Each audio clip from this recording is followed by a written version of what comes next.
Hey everybody, I'm Rick, and this is the video log, obviously.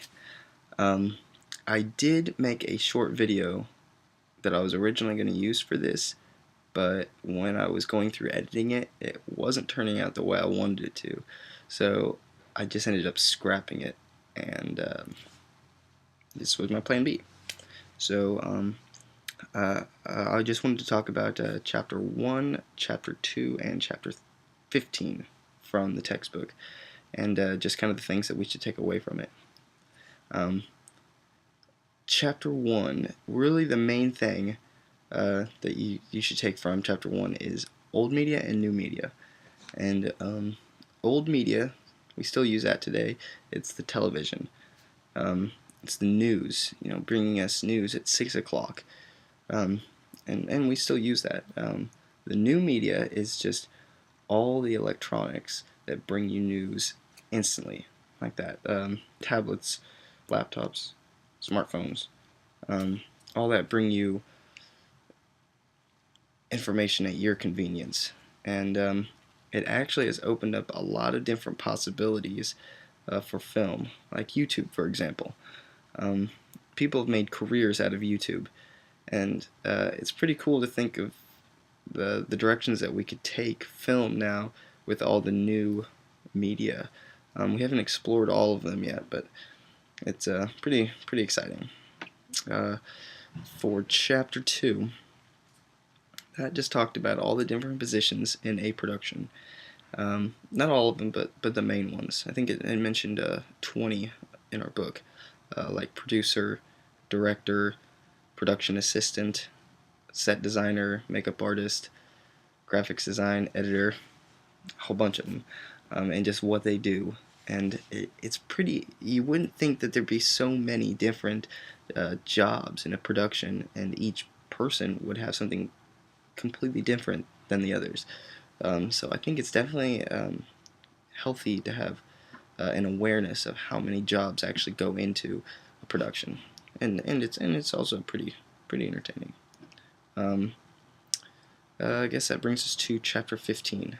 Chapter 15 had a lot of information packed into it. It was over editing, and it had tips for us, as well as facts. Tips is telling us to keep a log sheet with us, and that was to log every shot that you take, the length of it, how it looked, just so you can have a good organization while you are editing. In case it runs over a few days, you still have that log and you'll remember everything. Facts that it had, it talked about linear editing systems and non-linear editing systems. Back in high school, in my journalism program, we had a linear editing system, and that's when we had just the little mini tapes, and you had to plug that into a little machine, and you actually had to play it like all the way through the part that you wanted, and you had to sit there and just wait. And sports highlights, that was awful.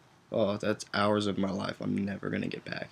So I am definitely thankful that things have moved more towards non-editing, non-linear editing systems. And that's all digital. You just click on it and just drag it over, and it's just like that. So it definitely makes the process a lot faster. And then the last thing I would probably take out of Chapter 15 is continuity. Continuity is a little hard to explain. For example, if an actor is drinking a soda or something and then sets it down on the table next to him, and then the scene cuts and the drink's not there anymore, that's bad continuity. Or if somebody's wearing different clothes than they had on earlier, or just things on the counter are just rearranged in a different order.